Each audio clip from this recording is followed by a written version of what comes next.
9, 10,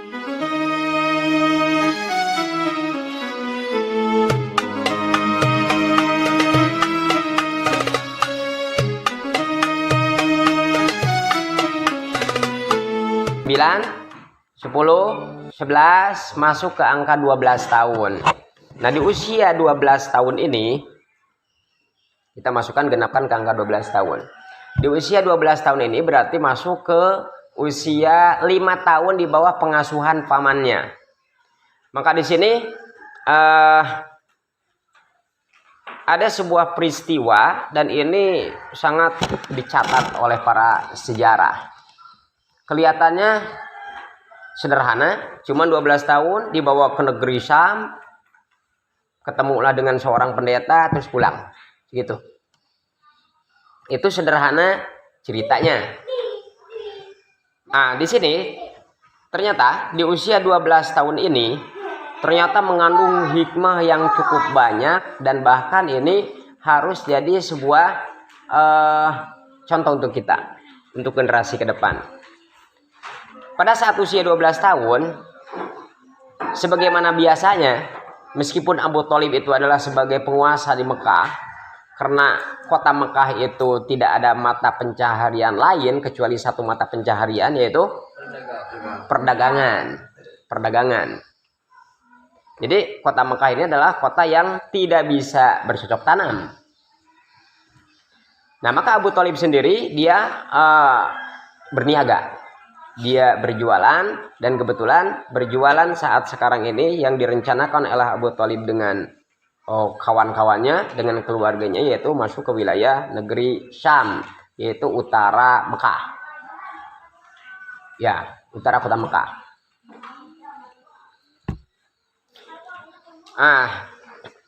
Di sini usia 12 Nabi ini menangkap sebuah peristiwa bahwa berkemasnya paman-paman, keluarga-keluarga dan sahabat-sahabat berkemas mau berjualan ke negeri Syam.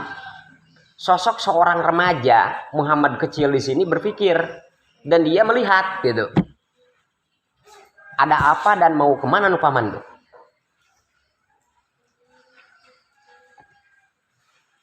Dia memperhatikan dan pamannya sendiri sengaja pada saat mau berjualan ke negeri Syam ini tidak akan membawa Nabi, cuma nanti saja pada saat keberangkatan hanya mengabarkan seketika atau mengabarkan kejutan langsung dia berangkat saja. Jadi Abu Thalib tidak ada rencana untuk membawa Nabi. Kenapa? Terlalu kecil untuk harus dibawa ke negeri Syam, terlalu jauh, belum cukup umur istilah kita. Tapi Nabi selama beberapa hari melihat gerak-gerak Abu Thalib, kawan-kawannya mengumpulkan barang-barang dan sebagainya, melihat dengan tanpa banyak tanya. Itu keunikan Nabi. Dengan tanpa banyak tanya, tapi sangat menangkap sebuah peristiwa. Sampai di situ mendapat sebuah kesimpulan, apa?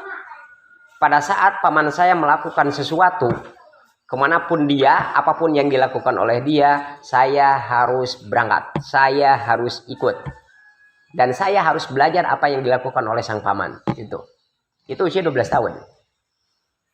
Maka pada saat mau keberangkatan, Abu Thalib pun berpamitan kepada keluarga-keluarga, kepada Nabi sendiri, dipanggil, "Wahai Muhammad, tunggulah engkau di sini, paman akan berangkat berjualan untuk mencari nafkah, untuk biaya hidup, dan alangkah baiknya kalau engkau tidak mengikuti paman. Berdiamlah di sini, tunggu dengan atau silakanlah bermain dengan kawan-kawan dan sebagainya." Ya, kalau istilah keagamaannya doakan ya paman mudah-mudahan dapat rezeki, mudah-mudahan bisa pulang dan sebagainya. Dan sedikit pun Abu Thalib tidak ada niat untuk membawa Nabi berangkat ke negeri Syam. Titik.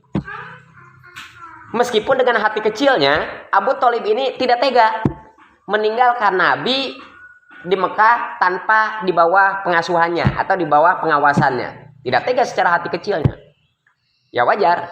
Di sisi lain wajar karena apa? Karena Muhammad ini adalah sebagai keponakan yang sudah yatim piatu, sudah ditinggalkan ayahnya, juga tidak ditinggalkan oleh ibunya. Namun dengan berbagai pertimbangan, kesimpulan, keputusan daripada Abu Thalib tetap tidak akan membawa ke negeri Syam. Kenapa? Karena belum cukup. Belum kuat.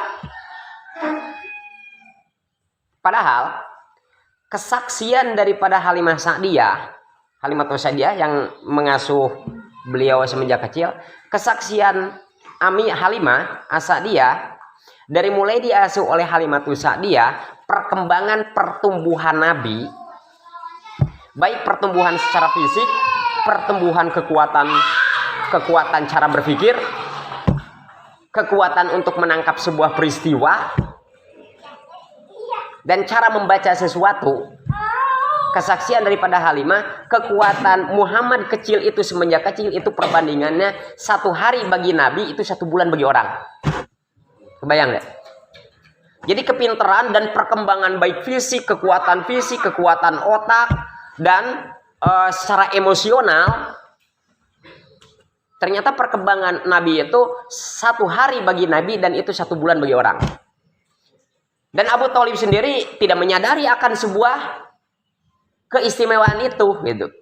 Jadi tidak cukup engkau Muhammad untuk mengikuti paman, biarlah bermain di sini.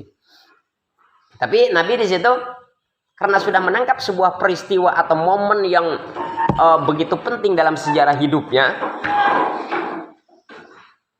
maka tidak tinggal diam, tetap harus andil. Berarti kalau emang 1 perbandingan 30, 1 hari perbandingan dengan 30 hari, dengan 30 hari orang lain, berarti usia Nabi 12 tahun waktu itu perbandingan 30 kali lipat orang lain. Saya diasuh oleh paman saya, sementara paman saya itu banyak anaknya itu. Kalau begitu, saya harus berusaha, saya harus mencari nafkah. Apa yang dilakukan oleh Nabi? Sekecil itu. Mengembala kambing, mengembala ternak-ternak orang, dan upahnya itu tidak disisakan, semuanya diberikan kepada Abu Thalib untuk membiayai hidup keluarganya. Itu usia 8 tahun di bawah pengasuhan, sudah mencari nafkah untuk kebutuhan hidup satu keluarga. Mandiri kan? Usia 8 tahun sudah mandiri. Jadi usia 12 tahun pada saat Abu Thalib berkemas-kemas bersiap-siap, dia berpikir ada momen apa lagi yang mesti saya harus belajar nih. Itu. Yo, usia 12 tahun sekarang. Sekarang juga masih disuap kan? Usia 12 tahun Nabi sudah berpikir tentang masa depan. Sudah berpikir apa di negeri yang tandus ini, karena Mekah itu kan secara geologis itu sebuah padang pasir, bukit-bukit batu yang memang tidak bisa ditanamin. Hanya satu peluang berusaha, hanya satu peluang untuk mencari bekal hidup, yaitu dengan berniaga. Hanya kesempatan itu. Dan ini kalau di surat 7 ayat 10, surat 7 Al-A'raf ayat 10, ini letak keadilan, letak karunia daripada Allah Subhanahu wa taala. Di belahan bumi mana saja keberadaan manusia, pasti Allah bakal memberikan rizki dengan sesuatu yang cocok dengan bumi itu.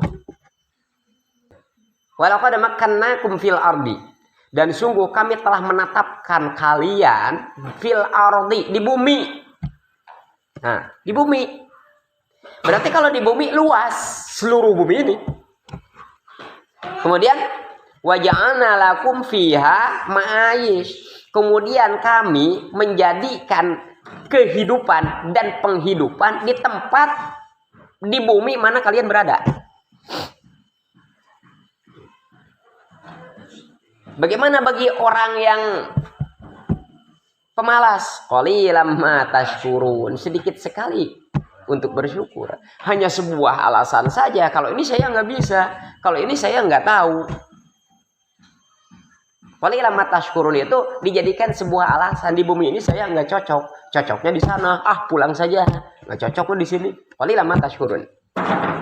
Jadi di mana saja selama masih ada di bumi Allah, itu Allah sudah menjamin wa ja'alna lakum fiha ma'aish, dan sungguh kami akan menjadikan kehidupan dan juga penghidupan untuk hajat hidup, untuk membekali hidup kita sebagai manusia makhluk hidup yang mesti harus makan, mesti harus minum.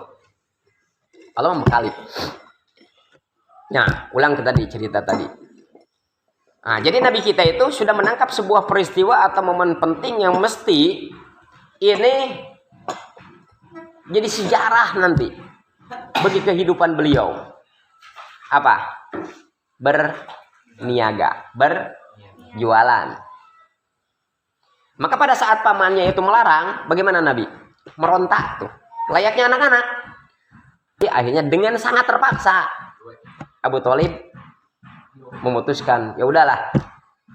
Jadi langsung kompromi dengan kafilah-kafilah yang lain. Wahai kafilah-kafilah, maaf, saya membawa anak kecil yang tidak layak untuk dibawa, tapi ini kasihan dia tuh, tidak ada ayahnya, tidak ada ibunya. Sekarang di bawah pengasuhan saya, dan di sini saya nggak tega untuk ditinggalkan sendirian. Meskipun Abu Thalib keturunan daripada Abdi Manaf yang mendapatkan izin tuh dari negara tetangga. Jadi Abu Thalib itu adalah keluarga yang mendapatkan izin kunjungan ke negara-negara tetangga. Negara tetangga di situ berarti seputar Yordania, Syria, Lebanon, Mesir, Iran, Palestina, Ethiopia, Mesir.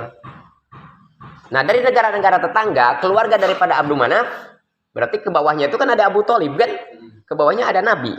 Nah, salah satunya yang pemegang surat izin untuk berkunjung dan mendapatkan jaminan keamanan tuh dari berbagai negara, salah satunya Abu Thalib. Tapi dengan akhlak Abu Thalib juga meminta izin atau pemberitahuan kepada sahabat-sahabat yang lain, maaf, anak ini sebetulnya tidak layak untuk dibawa. Padahal pemegang izin dia usah ngomong gitu kan? Saya pemegang izin loh itu. Kalian tidak hak untuk memutuskan, biar saya. Tapi Abu Thalib memberitahukan dan mereka juga mengizinkan. Oke lah kalau begitu, bawa aja lah. Dibawa Nabi.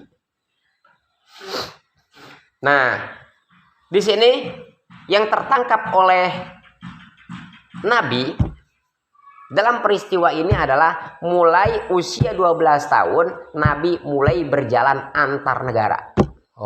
Sebelum nyampe ke utara Syamnya, wilayah selatannya, berarti kan sebelumnya istirahatlah Nabi dengan kafilah-kafilah ini di suatu negeri yang namanya Busra. Sebuah tempat. Dan di tengah istirahat,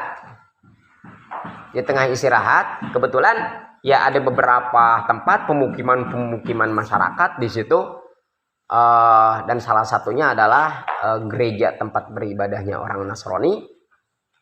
Di situ banyak juga Nabi dengan Abu Thalib dengan kafilah-kafilah yang lain beristirahat di salah satu pohon. Ya, di salah satu pohon yang pohon itu sampai sekarang masih hidup.